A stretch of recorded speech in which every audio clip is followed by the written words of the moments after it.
Council. I'd like to welcome you all, and I'd like to welcome our guest speaker, Mr. Paul Saville, Voluntary Sector Locality Link Officer, Community Action Isle of Wight. My Life, a Full Life project. I'd like to make yourself known. I wasn't sure if you were doing any business beforehand. No. Thank you. Yeah, thank you for giving me a chance to talk. Can you hear me if I sort of sit here? Is that right? Thanks. I'm here to explain my role, which has got obviously quite a long title, but essentially I am the voluntary sector lead for the My Life Full Life programme. I've not been in the job very long, and I've come from a background that is neither in social care or healthcare. So in my own mind, I needed to do a bit of research to find out why we needed a programme like My Life Full Life here on the island. And looking into it, and in order to sort of make it quite simple, I found three pressures that are on us in order to make something like this have to happen. And the first, you've heard a lot about it recently, nationally, the Care Act has come into place, brought all sorts of new responsibilities onto local authorities. And it's all around looking at how our healthcare and social care are integrated, and integrated is the term that constantly crops up through everything that we're doing. And it's all about all the services working together. So like I said, the first pressure I found was this national pressure saying integrating the care system is a priority. And it's because there was a continuing failure around integrating commissioning and provision, which meant more people had disjointed care. We quite often used to have people having to go into hospital, but they had to do with all sorts of different organisations, possibly staying in hospital for longer, and effectively having quite poor outcomes for themselves at the end of it. So what My Life Full Life is there to do is saying that meeting the needs, particularly of older adults, and ensuring that they can maintain their independence is not the responsibility of just one public agency, but it requires a joined up working right across a range of organisations.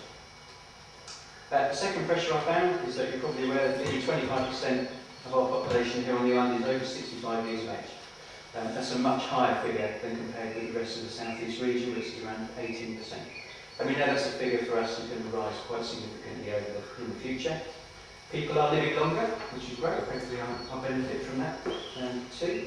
But we're living longer often with long-term conditions like diabetes, arthritis, heart conditions. The list goes on as we know.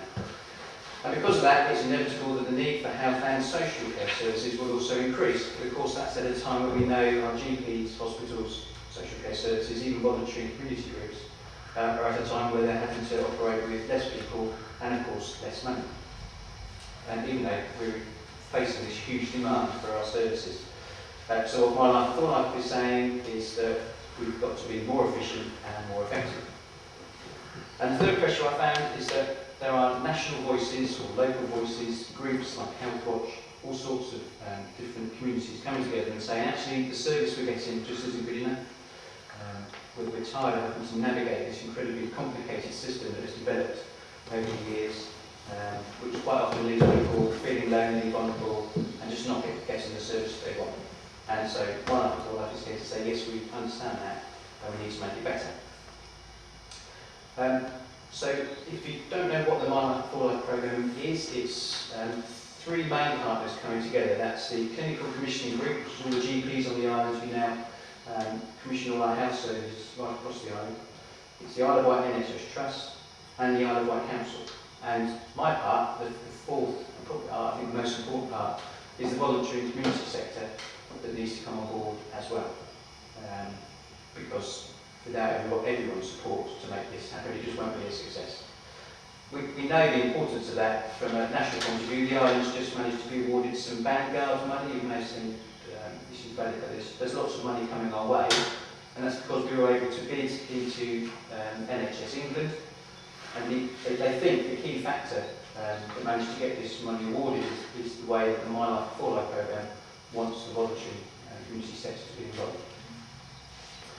And generally there's a huge aim here to change the face of social and health care on the island, helping people to live a full life. So it is, like I say, working in partnership. There are some parts that have already been going on for this a while and been quite successful for well over 18 months. There's been a crisis response team working, and that's a a multidisciplinary team, as they tend to call them now, with different professionals all working together. And if somebody had some sort of crisis, be it health or social care, they would try and sort out that problem whilst they're still at home. Rather than, inevitably what happens is people end up being admitted to hospital. They've seen over 880 people in the last 12 months alone, and prevented a lot of those people going into hospital. Now when you imagine that the hospital still had a couple of black alerts, as they call them, imagine how many more of those we'd have had if the crisis response team hadn't been able to divert people away. So that's proved that it's really successful, and it's moved out of the programme, because the programme is here really to nudge all these organisations to working together. So the crisis response team has now moved away from the programme, is operating as business as usual, and will always keep going because they understand how successful it is. So do you know that the island's been divided into 3 localities? So in order to get all these organisations working together, they've all sort of copied the same lines, and you are in the west and central locality, which effectively does Cowes, Newport, heads its way out to Freshwater, Yarmouth, and everything in between. There's a south locality, which is effectively Bryston, all the way around the coast, around to Brading, and then the north east locality starts at East Cowes and works its way back down to that sort of top right hand corner, back onto Brading as well. And the idea of dividing the island up like that is so that all these services can come together in those areas and tailor the services that we think everyone needs. And that's particularly working with the GPs. You'll have a GP champion, and that's Dr. Mercer, who works out at Carisbrook. She's a GP champion, and will get all the ideas from all the GPs and bring it to a group, as I said, a multidisciplinary sort of team.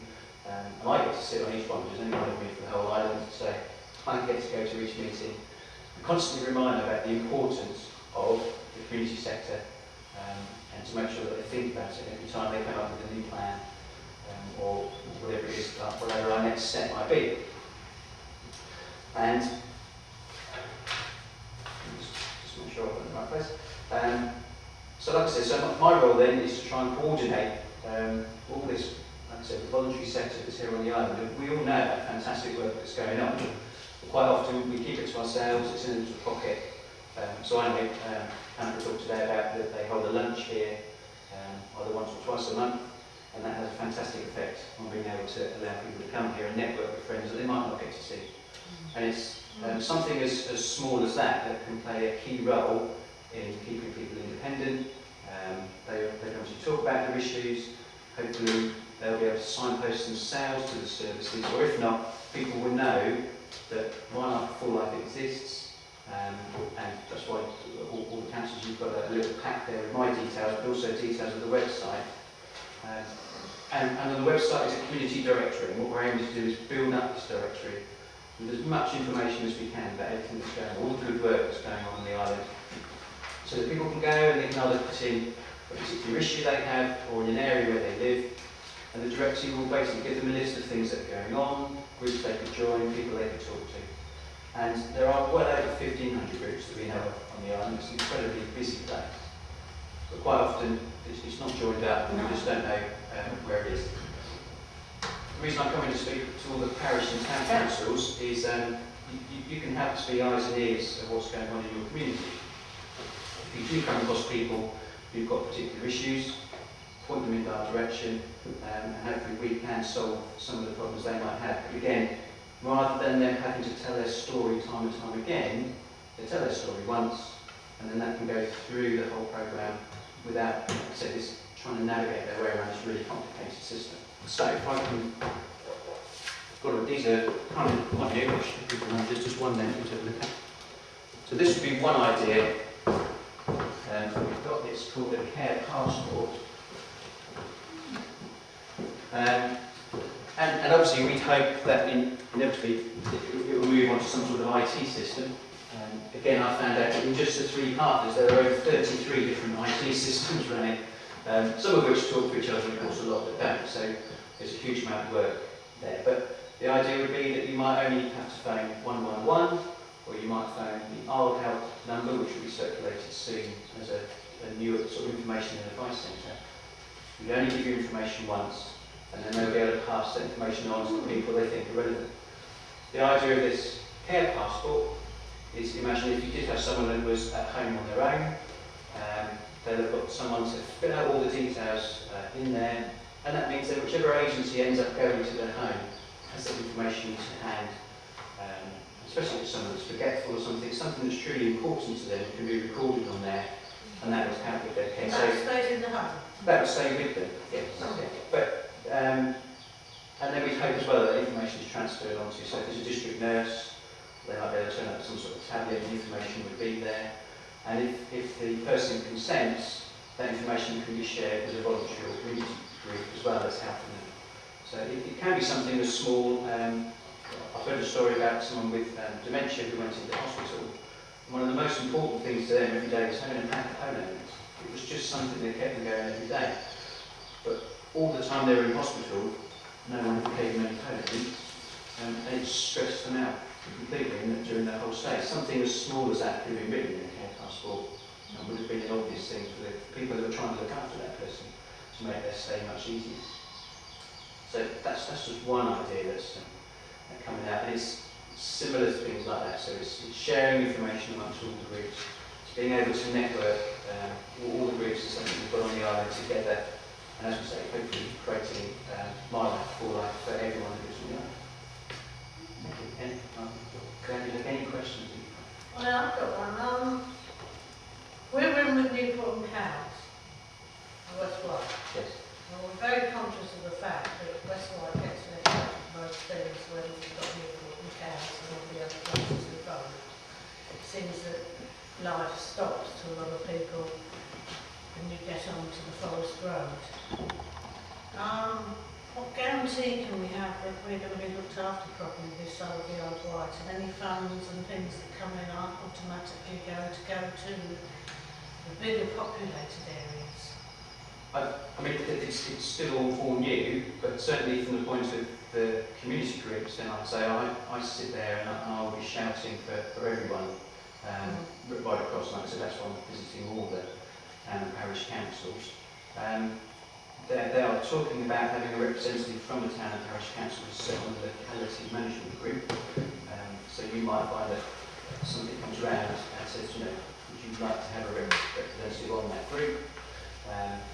Certainly in all the conversations I've had, you're not getting any less talked about than anywhere else at the moment. But I don't understand what you mean with being in You a... just got shout out there all the time. That's the problem. Yeah. I might be able to help a bit on that, because prior to the last election, I was the cabinet member that inaugurated the My Life programme. And one of the key things that we talked about when we were looking at how we would manage it administratively, and therefore separate it into these three locality areas, was to ensure that each locality area got an absolute equivalent element of resource, and that within the locality area the resource was also delivered in an equivalent way, and all of the various elements, that is CCG, NHS and Public Health Service, all committed to make sure that that funding would happen. I think the other thing Paul has mentioned, which is absolutely critical, is that by coming together and integrating the services in a time when everybody is strapped for cash, we can actually do more with the same amount of money and deliver not only a more integrated service, but a better service and more cost effective. And perhaps one other thing which is really worth mentioning is that very often when you get quite separate professional groups coming together in an organisation, there is actually a level of tension because they're each guarding their own particular professionalism. But one thing that was noticeable at all of the launch events of the My Life programme was that there was a huge enthusiasm from all elements of the various professions to actually make this work. And that was rare and as I say, unusual. And the comment that one heard frequently was, this is the ideal place to do this. If we can't do joined up thinking between all of the healthcare providers on the Isle of Wight, no one can. No. So there was a real a positive thrust towards developing this programme, and I think it's one of the most successful programmes that's been initiated in the last couple of years. And everyone still has that. As Paul says, it's early days, so there's still mistakes being made, but we're learning from them and making it happen. So, Yeah. Is it? Okay. Paul, trying to follow it right through, knowing how independent some elderly people, and I'm obviously entering that domain now myself, since you said 65 plus, it's identifying people within a community. Now I wonder that in today's society, does neighbourliness still exist to the same extent? Because often people who have problems, if they're living next door to someone, they usually can be identified. I don't know that they are so much. So the first step, shall I say, comes not from an organisation, but actual people who live there.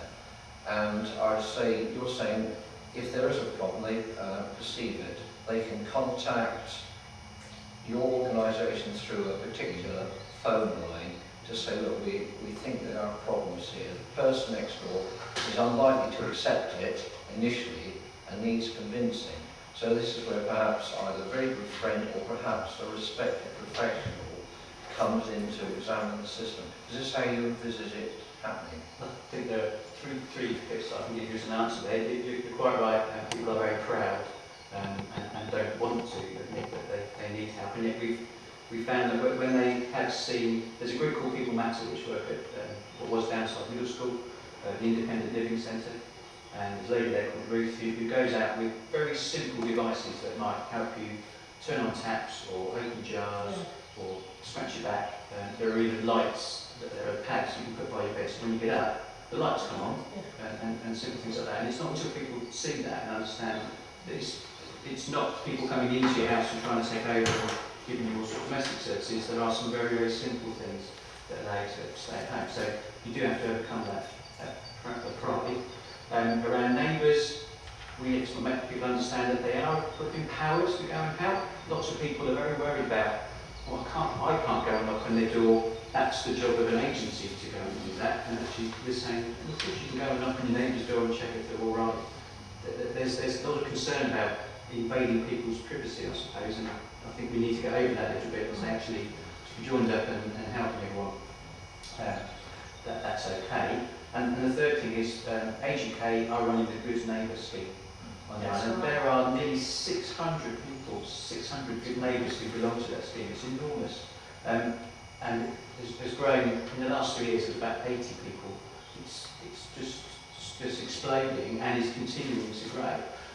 So I think there's a huge potential on the island for something as simple as being a good neighbour to grow. And there are lots of opportunities there. There's a voluntary car scheme that works out of Community Action where I work, called Optio. It's effectively a volunteers taxi service. And again, the volunteers get looked out of it because they keep you busy and able to do it. They all tend to be in the old sort of age group. And so everyone's benefiting from it. We all get to chat. A good service. And it's not just about taking people to hospital appointments, taking them to hair appointments, to visit friends. And all these good things are going on. But like I said right at the beginning, it's pockets of stuff that more people need to know about. Yeah, as I say, I didn't know about that last issue there. I probably would be in a position to possibly help transport people around if I knew there was anyone, say, within my locality, whatever radius that is. So perhaps that ought to get on the public domain. No, I can send details of that. I'll send some links through and some more information Yeah, in a few minutes. Yeah. One thing, Paul, am I right in thinking that this is actually something that the sort of whole country's watching? We're one of a few areas that are piloting this. Did I pick that up on your website? That's why the funding is, we're one of the people getting, one of the groups getting the It funding. certainly seems to be a long, like I said, it's small steps, and I'm amazed how much further ahead we are at many places. we were one of the first that started it, not the only one. Yeah. But the unique Being an island. being an island, actually, generally, people are more caring of each other. You see it on the road where folks will actually stop and let people out. You know, on the mainland, you expect it to happen, and it never does. So, yes, we are ahead, and because of that, I've seen occasions where we've been held as an exemplar Yeah, that's to what I was others. trying to really say, that Yeah. it's the island in a way to It be releases exemplar. some more money. And is it something that is part of the Conservative government's ideology and might be stopped if there's a new government? I think it's unlikely that it will change Right. because it is supported by so many elements, Yeah. and certainly on this island it is supported by every single political flavour. So, I mean, it was initiated under the last Conservative administration, and it is being well supported and funded by, within the constraints that we all have at the moment, by the current administration. So it's not a political issue. Thank you. Any more questions? Anybody in the audience have any questions for Mr. Saddle? Yes. Of course you can. I was just interested, you mentioned the crisis response team and the number of people that it helped, which I thought was fairly impressive. I just wondered how many were in the team? That's a really good question, I think that. Okay. So if just to get my head around this, I think it's a really good project, but do we contact you if we know someone that needs a care passport? Is that how it works, or is it professional? These are proper drafts, so that they will come out. I've got to gather these back in because they're still not ready to go out properly. Oh, okay. But it's really what I'd like in these initial stages are if you've got groups of people that you know are coming together and doing good work in your parish, then let me know as a voluntary sector lead. If you then come across an individual that is truly heading towards some sort of crisis, you either phone 111, Right. and in St Mary's they've got this now called the hub. Yeah. So say if you phone 999 for an ambulance, they're all sat in the same room, Right. and they can just filter and just pass you again. So it's one call, but they'll make sure you go to the right desk. Oh, okay. So it's really around 111. That's the key. Certainly, if you know it's a medical issue, the Yeah. I'll help number is out there. But that's just again, it's just sorting itself out properly to be a proper information and advice hub for everyone. But it does include Citizens Advice Bureau, the Law Centre, Community Action, Age UK. Yeah. They're set up in a building just opposite County Hall, Right. next to the police station. And there were in the next few weeks, I think we'll see a lot of information coming out. And again, the idea is that there's one number to go to get to help people navigate all these different areas of work. Yeah. Okay. Thank you. I think the lady at the back was It's just saying about the 111, we had to use that, and it is absolutely brilliant. Okay. As my husband was very, very ill, but I didn't know what to do, stop breathing. So I thought, 999, use the plea, I mean, you're in a panic situation, but 111, immediately I had that person on the phone. She told me what to do, and it's a tremendous thing. I don't think many people know about it. When I talk to people about 111, they say, oh, on the mainland doesn't work. Yes. But here, I think it should be told, and that, you know, people should know 111. If you've got a problem, health, get on that phone. You have instant person there to talk to you, and I think it's not advertised enough. A lot of people don't know what it is. Certainly on the mainland, it hasn't worked very well. Apparently, they've stopped it in some places, but here it is absolutely brilliant. 999 to me, I always think, oh, it's the police. You know, I don't know, you're panicking at the moment. But the 111, it's medical emergency. Brilliant, absolutely brilliant. Thank you. Should be known. Oh, it is, it's fantastic, really.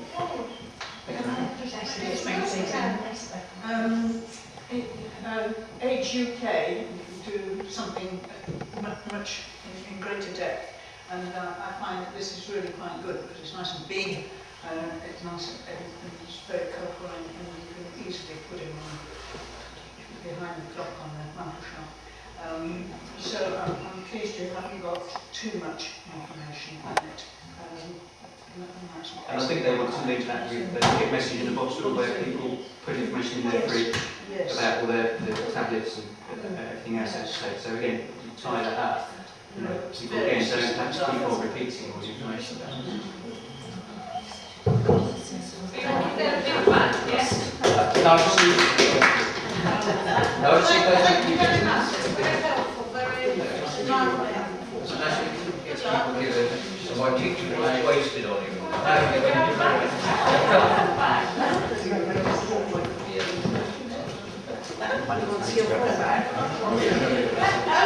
you very much. You've got that bit about the lavender form in the back. Does it say it's in the I think that's something that just needs to be tweaked. These are still drafts, so I think about Yes, if you could just drop it under HGP stuff. Yes, thanks. Bye-bye, that's good. Thank you very much, folks. Right, now we come into the up to 30 minutes question time. Who would like to start? Can I first question? Have you got your spare agendas? No, I'm really sorry, I have to apologise to everyone, it's the one thing that I didn't put in the box to bring. So they're sitting in the parish office, so I am sorry about that. Are you okay to pass it round? I'll share. It's not got any writing on it, so. And there's this one. Thank you, Steve. Thank you. Sorry, no one. One's enough, one's enough. Well, no. One like four. Consensus, I thought they had, sorry. Who would like to start? Question time. Anybody got anything to say? About planning applications or anything? Yes, I think I'd like to say something about the planning application at We're Bouldnor going to do Mead. that now, yeah? Stephen. Well, then you know, if I say what I feel I want to say now, then when you make your decision, I won't interrupt. I'll try not to interrupt you. I'm still concerned about the application there on the matter of principle, really. Two principles. I don't believe the application makes the case for affordable housing, because again, it's partly dependent on some very out-of-date figures from Yarmouth and Thorley Community Plan, which did cover that part of Bouldnor and also Norton, so it does show a larger degree of need than maybe is demonstrated, might demonstrate now. Yarmouth have completed their housing needs survey, and we're waiting for the draft from the planning officer, which should go to our May meeting. There, so we will then have a proper idea of the need for Yarmouth. And you will have seen from the Warlands Lane approval the weight that was given to that the Shalfleet's housing needs survey, which very much justified that. I didn't have a problem with that. I know local people here did. I'm also very concerned about the application at Bouldnor Mead with the traffic. In fact, the report from the highways engineer, Ivan Rose, does actually recommend refusal on highways grounds still. And if you look at the plans on the internet, you'll see that it's only just possible to get a dust cart or a fire engine in there. You know, if there's more than one car parked on the road close to one another, they wouldn't have easy access to that. So I think there are grounds for refusing this on those conditions. Obviously, Yarmouth will make its own plans in the future when it's identified its planning needs. So I think that's, in a nutshell, really all I needed to say on that. I'll leave it to you. Thank you very much. Who else? Does anybody else yesterday? Yes. Regarding the Weller Millennium Green, I've had a number of people contacting me about the extent of the ripping out of the hedges and how open it looks. I don't think people have quite, I know it was discussed here, I don't think people have quite understood quite how radical it was going to be. And the two main questions, other than the aesthetic appeal of the place, is the fact that young children are not as safely secured as they were, and the danger of balls coming out if they're going to play ball there. So the question is, can something, or can the Millennium Green trustees or the Parish Council do something to expedite that? Or do you have any plans that you could share with us? Thank you. I believe Mrs. Cowley, do you have anything, would you like to Yes, I'm quite happy to Yes. speak about this. Possibly one of the concerns with the green was the fact that it was very hidden, and children playing there couldn't be seen, and therefore if they were approached by the wrong people, they were too hidden from those outside. We were also concerned that people didn't know the green was there, and in fact when we were doing the planting, one car drew up and said, "We didn't realise that there was a field in there, is this the public green?" And we said yes, and we'll be pleased to see you using it. There has been a marked increase in the number of people using the green since we had the fundraising event in August. One of the things that everybody has said is that they need to be able to see what's going on in the green and get there. Yes, we appreciate balls can be kicked out into the road. They always could be. The hedge was a very poor thing. I don't know if other people here, certainly Brenda, will know about hedging and the maintenance of hedging, and that in order to get a strong, thick hedge, you have to coppice it regularly. Yeah. And there are certainly moments when you need to do renewal coppicing, which means taking it down to what might be referred to as a very fierce level. In fact, hedging plants will spring up very strongly from the base. Within 3 years, you then have a good thick hedge. We did a lot of looking at that hedge and a lot of identifying of the varieties in it. The parish is very lucky because a lot of our hedgerows are very old. If there are more than 5 indigenous species, then it's generally thought and accepted that that hedgerow is more than 300 years old. And the parish has a lot of hedges that have well in excess of 5 native species in them. When we looked at that hedge along the front of Wellow Green, it was not a long, well-established byway hedge. In fact, the bit that remains, and we made a decision to take out part of the front so that we didn't completely clear it, but that we would do it in sections. The section that remains and the section that we took out consists of elm, which is very weakened, ivy, which was holding the whole structure together and is no long-term hedging, brambles, and a very little bit of wild rose. In other words, it was a useless hedge. You could have kicked a ball through it. It was not providing much for wildlife.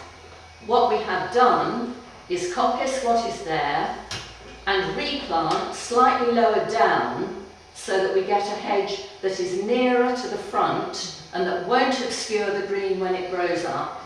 And what we have done is put in wildlife species, things like the hawthorn that was so widely used in farming, particularly through the 19th, early 20th century, blackthorn, wild cherry, bird cherry, various different sorts of rose. We have introduced a bit of rugosa because it's good for the hips.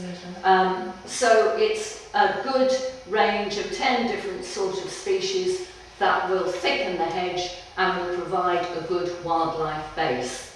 It's unfortunate that to a lot of people who know perhaps rather less about countryside management than those of us who are engaged in it day to day, it does look fearsome. It does look as if the hedge is being cut back.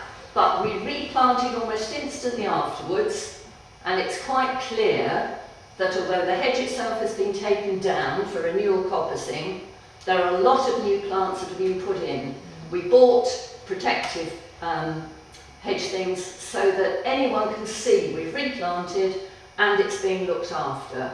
So I'm very sad that so many people have inundated Mr. Walter with concerns, but please do reassure them, as we have done in the parish magazine and so on, that this is renewal coppicing, that we are improving that hedge.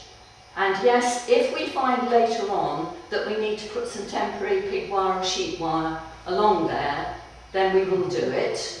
But obviously, we don't want to keep coming to you to ask for money because you haven't got any.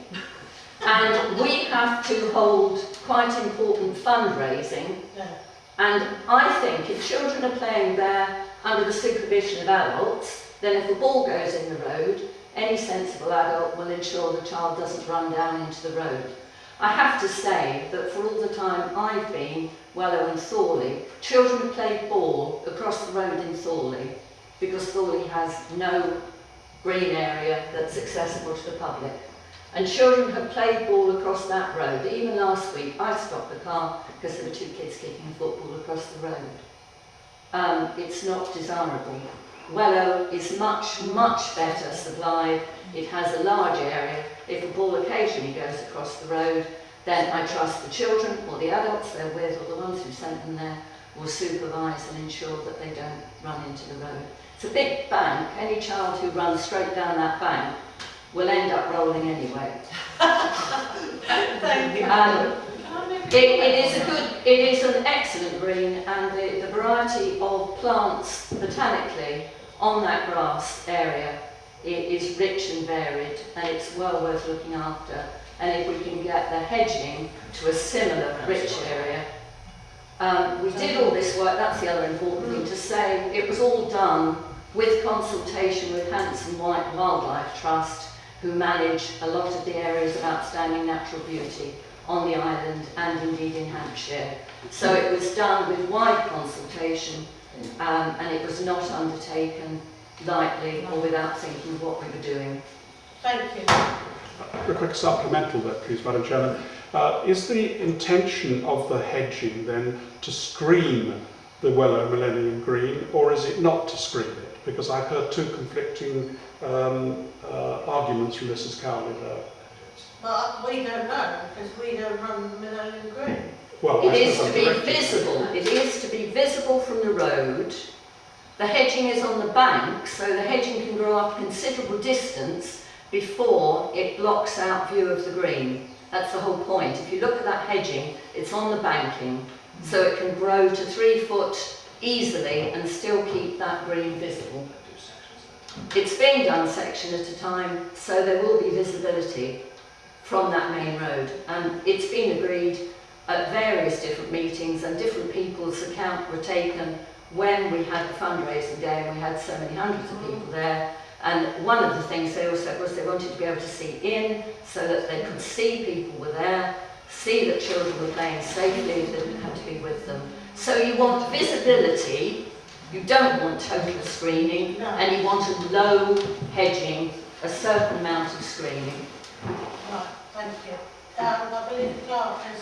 Yeah, I just wanted to make a comment on that, because when I was freshwater clerk, the fairly recent new owner to Farringford, they had so many complaints from people. They decimated their hedge. Yeah. And it's now absolutely fantastic. So it's a good sort of comparison of you have to sort of cut back and replant to make it It is better. part of countryside management. It's part of what you have to do to maintain a hedge in good order. When they've been promised and when they've been laid, hedges look dreadful, but when they're green up, they look absolutely fantastic. But even like that, they look better than a mere fence. Let us do all we can to encourage hedgerows, which should be the natural barrier around this area. Thank you. I'll still, Yeah. just for my information, to me the main point here is you're going to replace the hedging with something which is sustainable better. Yeah. It's this safety aspect Yeah. that gets to me. I've not been there, I've not seen people use the field, so I can't comment on personal experience. There's a bank, quite a steep bank. I talked to Stuart about how we could improve it, and it obviously is an expensive business if you're going to get rid of steep banks. The hedging grows down the bank, so if you drive past it now you can see that bank was coppiced, and there's a lot of new plants being interspersed amongst the old to thicken it up. Where the elm was dead, where there were plants that had completely rotted away, we put a lot of new plants in. That can grow quite considerably to form a natural hedging which can just cover the edge of the field, as it were, Before, it was so tall that you couldn't see through it. But if we let it grow up the bank and encourage it to grow up to about 2 or 3 feet, then you've got a hedge and you've got something that people can see over into the green that provides a barrier for people running straight out and rolling down the bank, but it keeps that natural wildlife barrier. The fact that you're doing it in stages, Yeah. if a problem is perceived on safety grounds, it's possible to do small bits, so if you want temporary fencing or something like that, that's a possibility. But it doesn't have to cover the whole lot in one go, it could be done sectionally. But with hindsight, you're suggesting we shouldn't have done so much. I don't know, I'm just saying, if you've got gaps at the moment where you see someone kicking a ball There are around no and the gaps. child forgets to There clean are it. no gaps. There are no gaps. No. We've done the first 2/3 of the front edge, where people go in, where the bus stops, so that people can now look in and see the green. I think we ought to move on from Yeah. this. Please do, yes, Thank yes. you very much. Anybody got anything else to say in question time? Okay, in that case we'll move on to the main part of the meeting. Apologies for absence. Councillor John McGurk. Declarations of interest? Councillor Moan, please, To accept any dispensation before agenda items. Non-received. Confirm and approve the minutes of the previous meeting held on the 11th of March. I'd like to point out an amendment that needs to be made. On the first page, I left the date of the previous meeting in my draft, and it shouldn't read 14th of January, it should read the 11th of February. Right. So if we could amend that, I have put that in the master. Right. Okay then. Can I have a proposal that we accept the minutes? Excuse me. Yeah. Seconder, please. All those in favour? Aye. Planning. Would you like to call them out while I'm signing? Yeah, a couple of updates. Firstly, the application for Stone Close in Station Road, Ningwood, came in between meetings. It was change of use of annexed accommodation to form self-catering holiday accommodation. The councils had no objection, they looked at the plans, and that comment has gone through to Development Control. We've had 2 planning permissions notices come through. One was for Little Thatch Main Road, Bouldnor. Remember that was the proposed replacement of the thatched roof, tiled roof. Sorry, may I just interrupt and go back to Stonecoat? It's changed its name, so perhaps somewhere on the line we need to make that it's now Myrtle Cottage. And I don't know on what date it changed over. Oh, right. Okay. Thank you. I'll minute that. Thank you.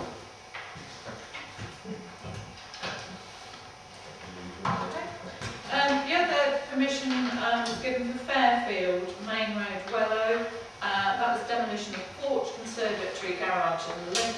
Proposed alterations, new porch, single-storey side extension, extension at first floor level to provide additional living accommodation, including dormer windows on front and rear elevations, detached double open bay garage and alterations to vehicular access. If anybody wants to have a look at that one. So that was the 2 approvals. We've got 2 planning applications to look at. I don't really want to deal with Pippin Hill first. Pippin Hill is Main Road, Newbridge, and it's demolition of garage, workshop and stall, and it's proposed single-storey building to form replacement garage, ancillary accommodation covered stall, 2-storey extension on rear elevation to enlarge kitchen on ground floor and enlarge bedroom on first floor, and it's the revised scheme. And I'm sorry I've neglected to put the plans on the table if anybody wants to have a look at them.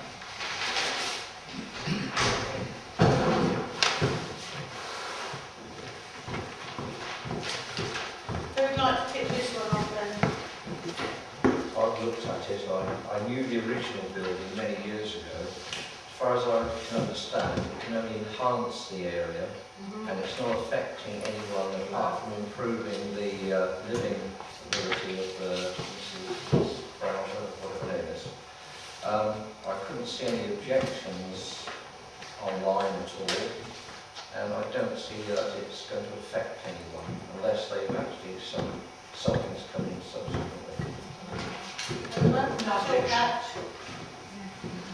All those in favour?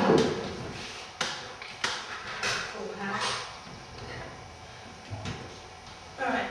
Okay. The second application is for landlord Bouldnor Mead at Bouldnor. It's an outline for residential development of 22 units, including an Abbeyfield block, and it's a revised scheme.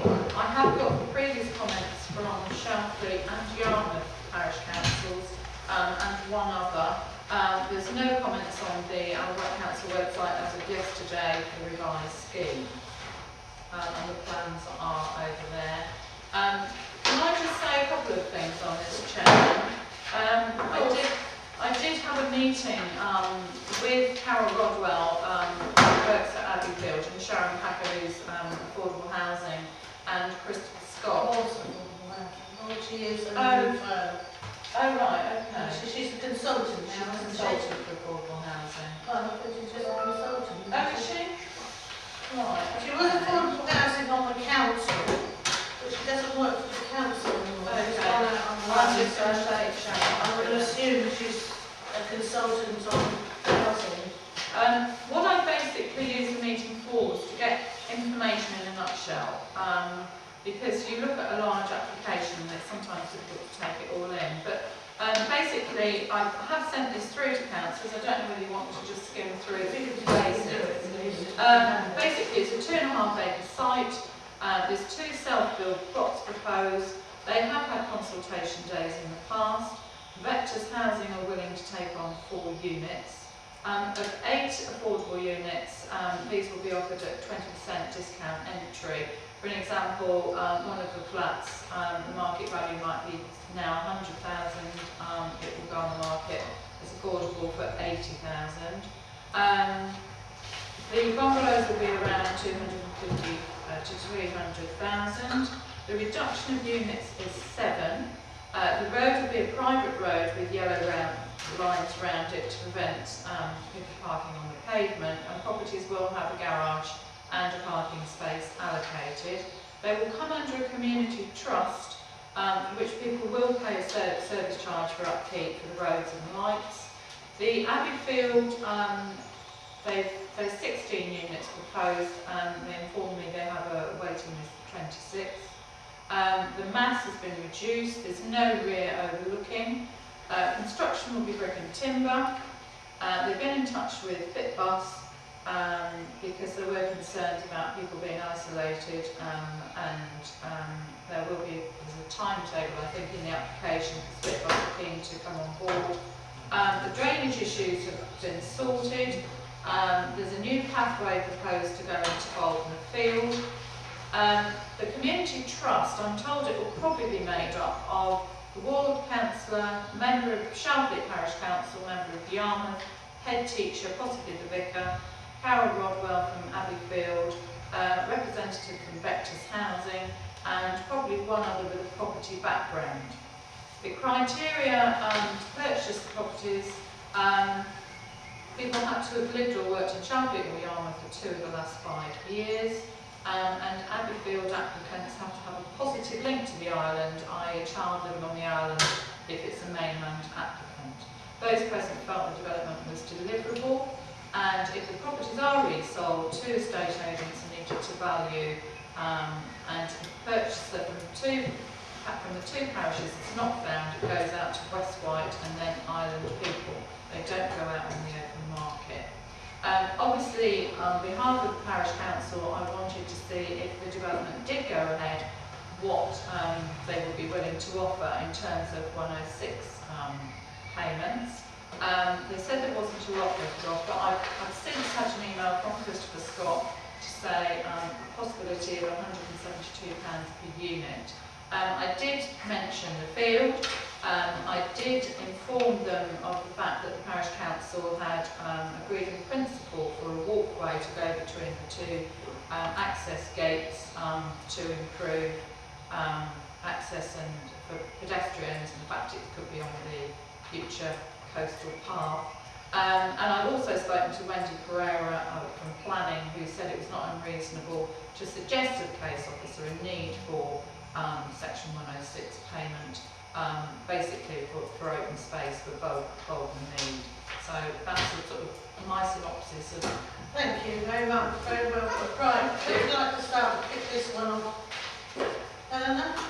Well, I'm interested in the 106. If it's £172 per unit, and we've got 3784. right. Thank you very much. So even if we had that quantity, it would certainly help towards project in the parish. So that might be. The statutory minimum, I think, it's the same amount that was offered at the Shalfleet application. Right. Okay. Doesn't it go to the Isle of Council? The Isle of Council receives the money. Yeah, the Isle of Council Yes, receives. if it's a Yeah. 106, then we stipulate where we want it. No, you don't have to. No, it goes into a pot. But it has to be, It doesn't be mentioned in the application. yes, it has to be a condition of the approval. The money is paid into the Isle of Wight Council, but certainly recently it was confirmed that S106s would go back to the area in which they've been generated. In fact, I asked Sally to make sure that she phoned Mrs. Pereira to get our foot in the door early, and I've also spoken with Stuart, and Stuart's going to, I will see what I can if it goes through, Stuart will discuss that. We've got to get early on this. He also said there was a further payment of 1,500 towards highway improvements, whatever those are. And that's the levy, isn't it? The 10. Yes. We need it. Our people need it. They need it now. It'll be quite a while before Warden comes on song, if at all. By the time they've dealt with the conditions, I think we're looking at the big picture. I'm in favour of it. Well, looking at it, I think the highways this year is something for the highways officer to sort out, and I could see that going into the cul-de-sac it was going to spoil things a bit for the people living there, but then every housing development has a downside. And I thought, all in all, it was a yes, the traffic being really the problem sort of next bit, it will only be passed by the main council if that is considered okay. Yeah, well, having looked at it, we're supposed a little bit naive because all this went happened like a year ago, last January. I looked back and I was looking for reasons for not doing it when it was refused. And I was pleased that Steve mentioned things about the road system and access to the main road. To me, that's quite a big concern. I've never been convinced about solving drainage problems anywhere. I don't know enough about it, but I read little bits about flooding by a few people. There didn't seem to be many objections to it. When I looked today, I found the wonderful presentation by Sharon Packer. To say it was slightly biased in its presentation. I mean, I'm doing it out of almost ignorance. I read through as much as I could. It takes a long time, but it seems to be had a brief to be positive on behalf of the developers rather than anyone else. So there's very little said there. There's a little paragraph about 4 things they put down. I say one was drainage, the other I think is about access to the main road. Well, having looked at the experience of the proposal up the road just here, I'd have thought perhaps this area is more dangerous access because you can't get to a bus stop, if I understand it properly, from here without walking along the main road, and it's isolated. This at least is close to Yarmouth and sort of facilities. To me, it's just the road access that puzzles me. The area itself looked like wasteland. I went round with Helen the other day. We had a look at it in passing, and I thought, well, what use is that land there? I don't know what it's doing there. Just looked like rough land to me. So my naivety, I can't oppose it except for the traffic situation. I'm surprised there haven't been many objections, and to me the difficulty is, Bouldnor is in our parish, yet it's affecting Yarmouth more than us. So I feel there's a kind of restriction there. I'm conflicted in my opinions, but I have to say on the balance of it, it seems reasonable from the first of all.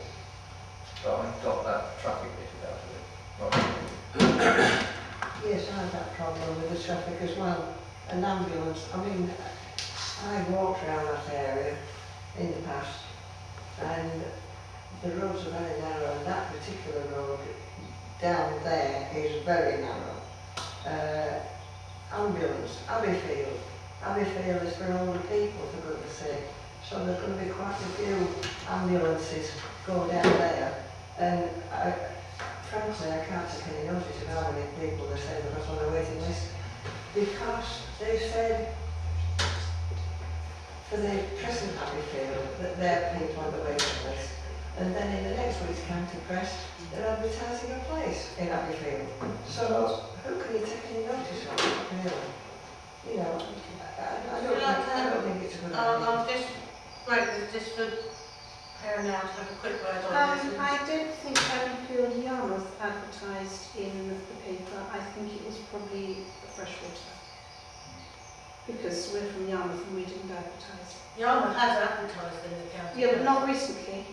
No, This isn't recent, this is Was this a few years 12 ago? months or more ago. 12 months ago. And they were saying that they're a waiting list, Yeah. and then they were advertising a place. So very quickly, down to Brent with Mr. Chairman behind. Yeah, yes, on point of information, I think Mrs. Sharon's probably done a really good job at selling this proposal, Sally. The application is for 0.95 of a hectare, which is not 2.5 acres, it's 2 acres. There's more land behind. There is room owned by Mr. Trevor Green, the applicant. There is more room behind. That could have been used, I think, to make this a much more acceptable proposal, because it is like all modern estates, it's crammed in to reduce the amount of street works and other things like that, and it's just too tight, I believe. Thank you. Has anybody got anything else to say? Madam Chair, I'm a bit back on this highways thing. If that is going to be unadopted, what provision will they make for the maintenance of that unadopted area? That's part of the management costs, so I think Simon's was Well, if I may say something, the land needs developing. It's sat there doing nothing. It's been there for years doing nothing. My problem is the size of it, my problem is the traffic, and the other problem is the management fees. Now, anybody that's ever looked at these places and seen the management fees that come into account, who's going to control them? You're on about affordable housing. These people with affordable housing, which I may add, Yarmouth, want their own affordable housing.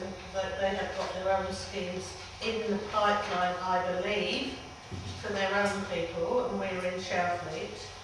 Who's going to control the management fees? I should think that would be I'm very worried about these people on affordable housing suddenly being slapped with management fees.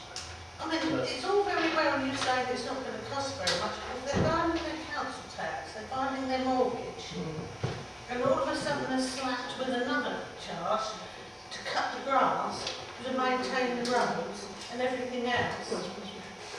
I mean, who's going to control that? I guess that is going to be dependent upon the makeup of the management committee, Yes. which will have tenants on it as well as Well, it representatives doesn't say on there there's going to be any of tenants on that. people of Parish Council. Yeah, Parish Council. So, Yeah. The head teacher. I think the other thing is that in terms of some of the likely most expensive costs, which are roadways, which are currently private, once a roadway has been built to an agreed standard, proper highway standard, I believe that you can ask the local council to adopt it. won't do it unless it is built to the standard. So, for example, you see that places like Cranmore and Hampstead don't get adopted because of that. But if this is built, proper drainage and to normal highways construction, I think they are entitled to ask for this to be adopted. I'm sorry, Stuart, you're taking my breath away there by suggesting that the Council of the Island Roads are going to adopt anything. It will cost the Isle of Wight Council extra because it's not in the contract. The Isle of Wight Council, on adopting it, can ask for a contribution. Yes, but you, Well, under present they will, circumstances, I don't know. no, you can't guarantee that. I'm saying, you're taking my breath away with this. Steve, I'm not saying that. All I'm saying is that they can ask for it. Yes. And it has to be considered. And the other thing, mention has been made of the Yarmouth Town Council, I'm the Mayor of the Yarmouth Town Council. No one's had consultation from Sharon Packer or Trevor Green about being on any management committee here. They're presuming that they might want to be. Well, we'll do our own thing in our own time when we're ready. I am concerned about the traffic coming through that narrow piece. I mean, I've been down there a lot. I've seen how narrow it is. The cars actually on either side of the entrance park overlapping onto that road because there's not enough room for two cars there. It isn't actually overlapping, I don't think. No, these houses on either side, this house on this side is very close to the road. That's on that side. You put two cars in there. The second car is nearly out on the Well, road. it's not out, I don't think. I'm not arguing, but I went down there yesterday and there was I something. think it's too narrow. His car But driving. anyway, That's where I'm Other than that, you say that there's a piece of useless land. What about the wildlife that's in it? Everywhere, all the way around, people are, oh, that's useless land. There's some on the, going to Yarmouth on the right hand side, it was useless land. Where those properties for old people were built, it wasn't useless land. There was wildlife in it. There was one at Freshwater. That was useless land on the corner there. If you're coming from Yarmouth and you turn down into Freshwater, that was it. There's big property built there. Where does the wildlife go? I know. There's been a wildlife study. There's been a I'm not sure, I'd have to look at the paperwork. right, but can we vote on? I think we've got to vote. We can go round in circles here forever. All those in favour? Can you do it with reservations? Well, the highways officer. You can